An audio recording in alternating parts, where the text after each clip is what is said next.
పశ్చిమ కనుమలు. వీటినే మహారాష్ట్రలో సహ్యాద్రి మౌంటైన్స్ అని కూడా అంటారు. హిమాలయాల కన్నా పురాతనమైన ఈ కనుమలు గుజరాత్ నుండి తమిళనాడు వరకు విస్తరించాయి. ఇవి వ్యాపించిన రాష్ట్రాలన్నింటిలోనూ ప్రముఖ టూరిస్ట్ ప్రదేశాలని, హిల్ స్టేషన్స్ని ఏర్పాటు చేశాయి. ఆ విధంగా మహారాష్ట్రలో ఖచ్చితంగా సందర్శించాల్సిన ప్రదేశమే మహాబలేశ్వర్. నమస్తే, నేను మీ సుధాకర్ రావు. ఈరోజు మనం సందర్శిస్తున్నాము పూణే నుంచి 125 కిలోమీటర్ల దూరంలో ఉన్న పాంచగని మరియు మహాబలేశ్వర్ హిల్ స్టేషన్ గురించి. ఇంకెందుకు ఆలస్యం, మన ప్రయాణాన్ని మొదలు పెడదాం. ప్రస్తుతం నేను హైదరాబాద్ నుంచి పూణే నగరం చేరుకున్నాను. పూణే నుంచి మహాబలేశ్వర్కి నేరుగా బస్ సౌకర్యం కలదు. గవర్నమెంట్ వారి శివశాయి బస్సులు మనిషికి 450 వరకు ఛార్జ్ చేస్తారు. అది కాకుండా మీకు బైక్ రెంట్ కూడా పూణేలో లభ్యమవుతుంది. నేను పూణేలో బైక్ తీసుకుని నా ప్రయాణాన్ని సాగించడం జరిగింది. సుమారు 4 గంటల వరకు మనకి జర్నీ సమయం పడుతుంది. ఈ మధ్యలో రోడ్లు కూడా అంత అద్భుతంగా అయితే ఉండవు. ఈ మహాబలేశ్వర్ ముంబై, పూణే, బెంగళూరు హైవే అయిన NH4కి అతి సమీపంలో ఉంటుంది. మహారాష్ట్రలోని సతారా జిల్లాలో ఉన్న ప్రముఖ పర్యాటక ప్రదేశం. మనం సందర్శించబోయే ఈ ప్రదేశం మహారాష్ట్రలో అత్యధిక వర్షపాతం నమోదయ్యే ప్రాంతాల్లో ఒకటి. ప్రస్తుతం మీరు చూస్తున్నదే సతారా ఘాట్. దీని తర్వాత వచ్చేదే మహాబలేశ్వర్ యొక్క రూటు. మహాబలేశ్వర్ వెళ్తుంటే మొదటగా వచ్చేది వై, దాని తర్వాత పాంచగని, తర్వాత మహాబలేశ్వర్. మహాబలేశ్వర్ సముద్ర మట్టానికి 1350 మీటర్ల ఎత్తులో ఉంటుంది. మన తెలుగు రాష్ట్రాల్లోని అతి ముఖ్యమైన నది కృష్ణానది జన్మస్థానం కూడా ఈ మహాబలేశ్వరే. మహాబలేశ్వర్ యొక్క నిజమైన అందాన్ని ఆస్వాదించాలంటే అది వర్షాకాలమే ఉత్తమం. ముఖ్యంగా ఆగస్టు మరియు సెప్టెంబర్ నెలలో దీని యొక్క అందం మరింత రెట్టింపు అవుతుంది. మేము 110 కిలోమీటర్లు ప్రయాణించి పాంచగనిని చేరుకున్నాము. ఇక్కడ ఉదయాన్నే లోకల్ ఫేమస్ ఫుడ్ అయిన వడపావుని తినేసి మేము సందర్శించబోయే ప్రదేశాల కోసం బయలుదేరాము. ఇక్కడ మొదటగా సందర్శించబోయే ప్రదేశం టేబుల్ టాప్. ఈ పాంచగని సముద్ర మట్టానికి 1300 మీటర్ల ఎత్తులో ఉన్న ఒక పెద్ద పీఠభూమి. ఇక్కడ మనకి గవర్నమెంట్ వారి టికెట్ ప్రైజులు ఉంటాయి. ఇక్కడ 2 ఆప్షన్లు ఉంటాయి. ఒకటి గుర్రం మీద లేదా టాంగా ద్వారా వెళ్ళడం. గుర్రం మీద మనకి మనిషికి 1000 రూపాయల వరకు ఛార్జ్ చేస్తారు. నేను బేరమాడి 600కి తీసుకోవడం జరిగింది.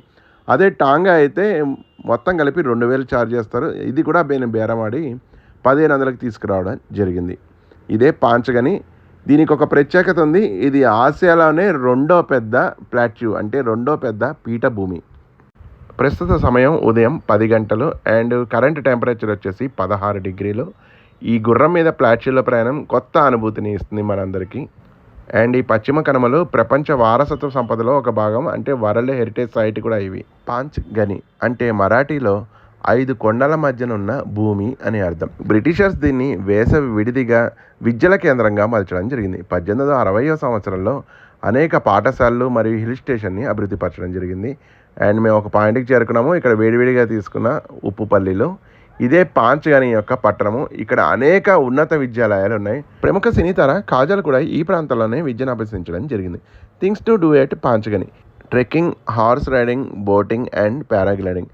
పారాగ్లైడింగ్కి మనకి కేవలం ఎండాకాలంలోనే అనుమతి ఉంటుంది.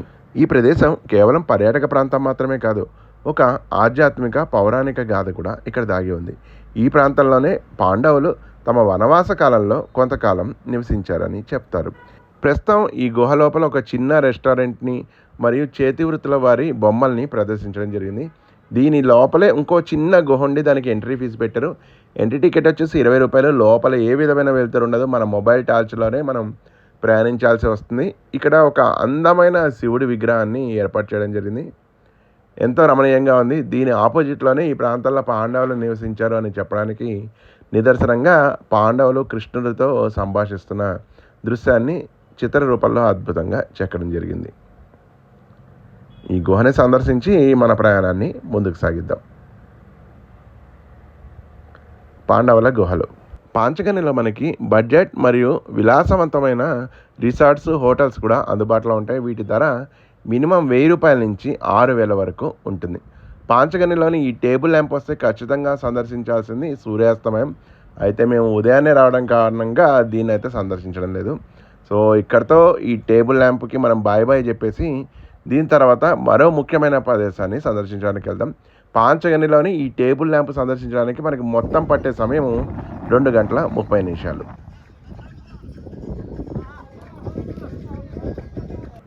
టేబుల్ ల్యాంప్ నుంచి సుమారు 4-5 కిలోమీటర్ల దూరంలో మనకి 2 ముఖ్యమైన వ్యూ పాయింట్స్ వస్తాయి.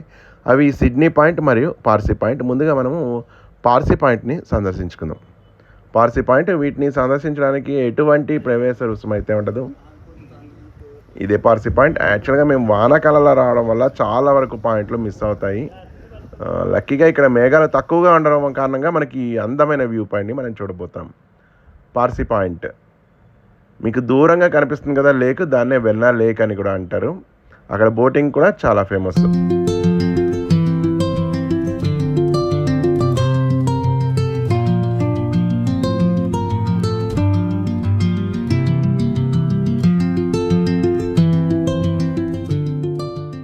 తదనంతరం మనం సందర్శించబోతున్న మరో ముఖ్యమైన ప్రదేశమే మ్యాప్రో గార్డెన్. పాంచగాన్ అంటే కేవలం హిల్ స్టేషన్ మాత్రమే కాదు, ఇది స్ట్రాబెర్రీ పంటకు కూడా పెట్టింది పేరు. ఇక్కడ స్ట్రాబెర్రీ ఐస్ క్రీమ్లు, జ్యూసులు, జాములు, అనేక రకాల ప్రోడక్ట్స్ లభ్యమవుతాయి. ఇవన్నీ ఒకే ప్రాంతాల్లో లభ్యమయ్యే ప్రదేశమే ఈ మ్యాప్రో గార్డెన్. దీనికి ఏ విధమైన ప్రవేశ రుసుము ఉండదు. దీన్ని సందర్శించే వేళలో ఉదయం 8:30 గంటల నుంచి రాత్రి 10:30 గంటల వరకు. మ్యాప్రో గార్డెన్ విలాసవంతమైన సేంద్రియ ఉత్పత్తుల ఆధారిత సామాగ్రి లభించే ప్రదేశం. సింపుల్గా చెప్పాలంటే ఆర్గానిక్ ప్రొడక్ట్స్ లభించే ప్రాంతం. ఈవెన్ లిప్స్టిక్ కూడా ఇక్కడ ఆర్గానిక్ ప్రోడక్టే. ఈ ప్రాంతాల్లోనే ముఖ్యంగా washrooms, chocolate, food items, cafe మరియు నర్సరీస్, చిన్నపిల్లలు ఆడుకునే ఆట ప్రదేశాలు కూడా ఇక్కడ లభ్యమవుతాయి. అండ్ ముఖ్యంగా మ్యాప్రోకి సంబంధించిన అనేక ప్రొడక్ట్స్ ఇక్కడ మీకు అందుబాటులో ఉంటాయి. ఇక్కడ ఖచ్చితంగా రుచి చూడాల్సింది స్ట్రాబెర్రీ ఐస్ క్రీమ్. దీని ధర మాత్రం 350 నుంచి 400 మధ్య ఉంటుంది. అండ్ ఇక్కడ మేము స్ట్రాబెర్రీ ఐస్ క్రీమ్ రుచి చూసి దాని తర్వాత వేడి కాఫీని కూడా తాగడం జరిగింది. అనంతరం పాంచగని నుంచి సుమారు 11 కిలోమీటర్లు ప్రయాణించి మేము చేరుకోబోతున్నాము సిడ్నీ పాయింట్. ఇది పాంచగనిలో సన్సెట్ పాయింట్గా ఎంతగానో పేరు తెచ్చుకుంది. ఇదే సిడ్నీ పాయింట్ యొక్క సన్సెట్ వ్యూ. యాక్చువల్గా దీని అందం సాయంత్రం కూడా చాలా బాగుంటుంది అంటారు. ప్రస్తుతం అయితే బాగా మేఘాలు కమ్ముకుని ఉన్నాయి, సాయంత్రం ఎలా ఉంటుందో తెలియదు కాబట్టి ఒకసారి వచ్చాం. మేము రిటర్న్లో కూడా ఈ ప్రాంతాన్ని రావడానికి మళ్ళీ ట్రై చేస్తాం. అండ్ ఇక్కడ నుంచి మా తదుపరి ప్రయాణం టువర్డ్స్ మహాబలేశ్వర్ వైపు. అది సుమారు 20 కిలోమీటర్లు. మహాబలేశ్వర్ 16వ శతాబ్దంలో ఈ ప్రాంతాన్ని ఛత్రపతి శివాజీ ఒక సైనిక స్థావరంగా వాడుకోవడం జరిగింది. అనంతరం బ్రిటిష్ కాలంలో దీన్ని బాంబే ప్రెసిడెన్సీకి వేసవి విడిదిగా దీన్ని వాడుకున్నారు. మహాబలేశ్వర్లో అనేక హోటళ్ళు, రిసార్ట్స్ మనకి అందుబాటులో ఉంటాయి. ఇక్కడ అనేక పాయింట్స్ ఉంటాయి. సన్సెట్ పాయింట్ అని, ఆర్థర్ పాయింట్ అని, విల్సన్ పాయింట్ అని, సావిత్రి పాయింట్ అని, elephant point and Lingmala waterfall కూడా ఇక్కడ చాలా ఫేమస్. మొదటగా మనం లింగమల వాటర్ ఫాల్ని దర్శించుకుందాం. ఇదే లింగమల వాటర్ ఫాల్ పార్కింగ్ లాట్. ఇక్కడ నుంచి ఎంట్రీ ఫీజు వచ్చేసి ప్రతి ఒక్కరికి 25 రూపాయలు. సుమారు మనం 1 కిలోమీటరు జంగిల్ ట్రయల్ చేయాల్సి వస్తుంది. దట్టమైన అడవుల మధ్య ఉన్న ఈ జలపాతం ప్రకృతి ప్రేమికులకి ఒక మధురానుభూతిగా నిలుస్తుంది. ఇక్కడ మనకి 2 ఆప్షన్లు ఉంటాయి. వన్ సైడ్ వెళ్తే ఒక చిన్న జలపాతం మాత్రమే ఉంటుంది, అంటే అది స్నానం చేయడానికి అనువుగా ఉంటుంది. అండ్ మెయిన్ జలపాతం మనకి రైట్ సైడ్ ఉంటుంది. మేము అటువైపే మా ప్రయాణాన్ని సాగిస్తున్నాము. ఇది సుమారు సముద్ర మట్టానికి 600 మీటర్ల ఎత్తు నుంచి ఈ జాలువారే జలపాతం. ఇది డబుల్ స్టోరేడ్ జలపాతం, అంటే జలపాతం 2గా చీలుతుంది. ప్రస్తుతం అయితే ఈ ప్రాంతం అంతా మబ్బులు కమ్మున్నాయి. కాసేపట్లో ఈ మబ్బులన్నీ తొలగిపోయాక ఈ జలపాతం యొక్క అందాన్ని మనం వీక్షిద్దాం.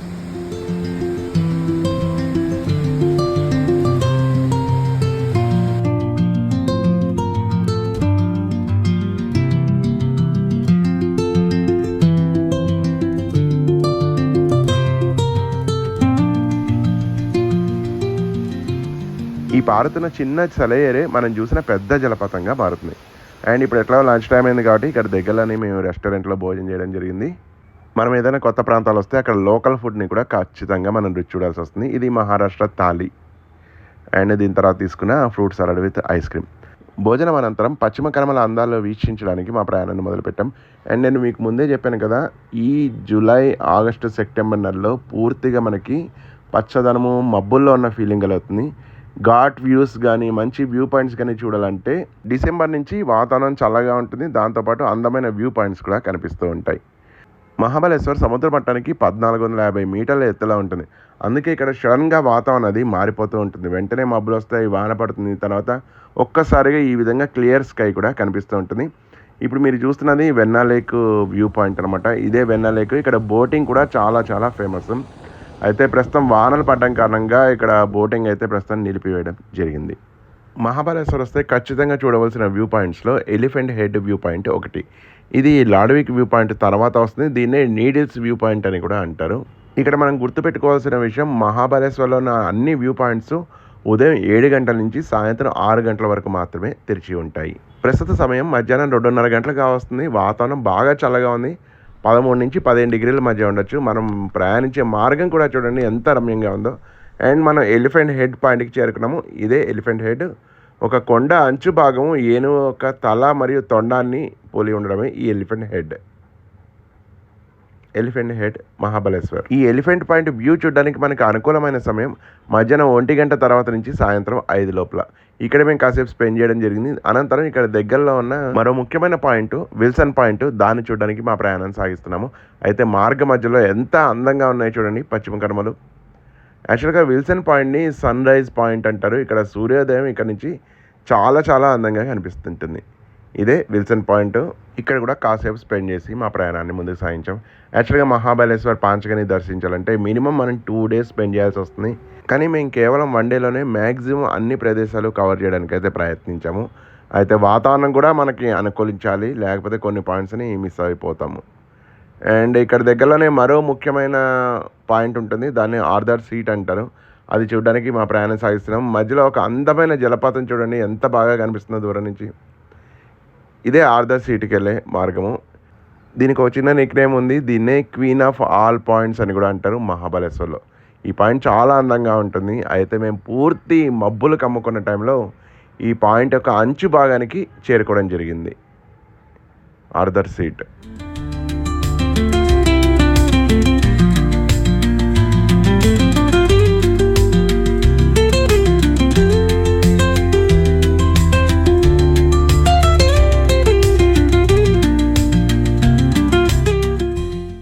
తదనంతరం మన ప్రయాణం ఓల్డ్ మహాబలేశ్వర్కి. అసలు మహాబలేశ్వర్ అనే పేరు రావడానికి ప్రధాన కారణమైన ఒక పురాతనమైన దేవాలయాన్ని మనం ఇప్పుడు సందర్శించిపోతున్నాము. ఇదే మహాబలేశ్వర్ దేవాలయం యొక్క పార్కింగ్ లాట్. ఇక్కడ ప్రధానంగా 3 దేవాలయాలు ఉంటాయి. అందులో మొదటిది పురాతనమైన మహాబలేశ్వర్ దేవాలయం, దాని తర్వాత పంచగంగా నది, చివరిగా 3వది కృష్ణయి నది.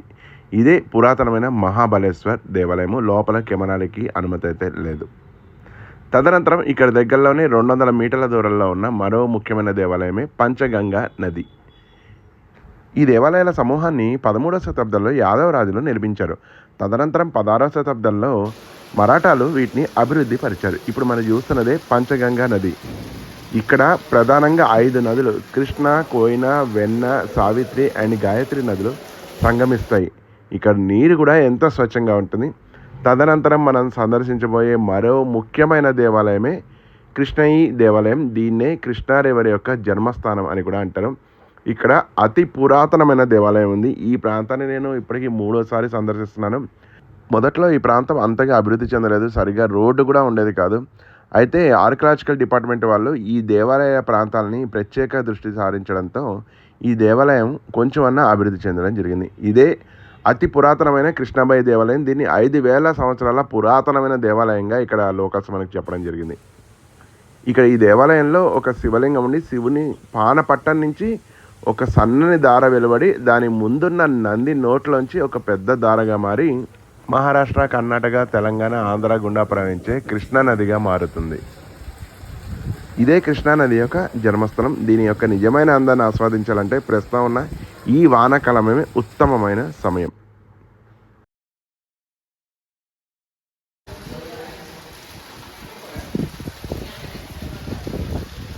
ఈ నంది వెనకాలే మనకి ఒక పురాతనమైన శివలింగం కూడా ఉంటుంది. ఇక్కడ లోపల కెమెరాలు అయితే అలౌ చేయట్లేదు.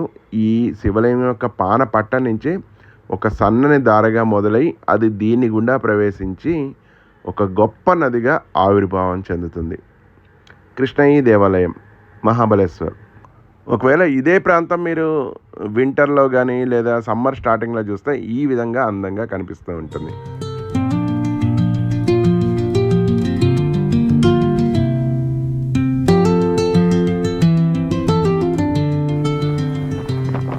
మహాబలేశ్వర్ కేవలం పర్యాటక ప్రదేశం మాత్రమే కాదు, ఇది ఒక చారిత్రాత్మకమైన ప్రదేశం కూడా. ఇక్కడి నుంచి 30 కిలోమీటర్ల దూరంలోనే ఉన్న ప్రతాప్గఢ్ అనే గొప్ప కోటలో ఛత్రపతి శివాజీ అఫ్జల్ ఖాన్ని వధించడం జరిగింది.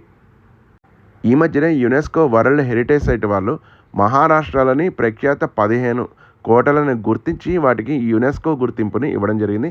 అందులో ఈ ప్రతాప్గఢ్ కోట కూడా ఒకటి. మీ దగ్గర ఒకవేళ సమయం మరియు అవకాశం ఉంటే దీన్ని ఖచ్చితంగా సందర్శించండి. మహాబలేశ్వర్ మరియు పాంచగనిలోని ముఖ్యమైన ప్రదేశాలన్నింటినీ సందర్శించి మేము తిరుగు ప్రయాణాన్ని సాగించాము. ఒకవేళ మీరు మహాబలేశ్వర్ రావాలంటే ఖచ్చితంగా 4 వీలర్లో రావడానికి ట్రై చేయండి. టూ వీలర్లో వస్తే కొంచెం సేఫ్టీ ఇబ్బందులు ఉంటాయి. ఎందుకంటే ఇది అభయారణ్యం కూడా కాబట్టి చిరుతపుళ్ళు దాడి చేసే అవకాశం కూడా ఉంది. ఇప్పుడు సమయం 4:30 గంటలైంది అండ్ సూర్యాస్తమయం 6 లోపల అవుతుంది కాబట్టి మేము వెంటనే పాంచగని చేరుకున్నాము. పాంచగనిలో ప్రముఖ సిడ్నీ పాయింట్, దీన్ని సన్సెట్ పాయింట్ అంటారు. ఈ అందమైన వ్యూ అనంతరం మా ప్రయాణాన్ని పూణే వైపు సాగించాము. ఇదండి మహాబలేశ్వర్ మరియు పాంచగని యొక్క విశేషాలు. ఈ ప్రాంతం పూణే నుంచి 125 కిలోమీటర్ల దూరంలోను, ముంబైకి 250 కిలోమీటర్ల దూరంలోను, కొల్హాపూర్కి కూడా 250 కిలోమీటర్ల దూరంలోనే ఉంటుంది. ఈ వీడియో మీ అందరికీ నచ్చిందని భావిస్తూ భారత సాంప్రదాయాలు వర్ధిల్లాలి.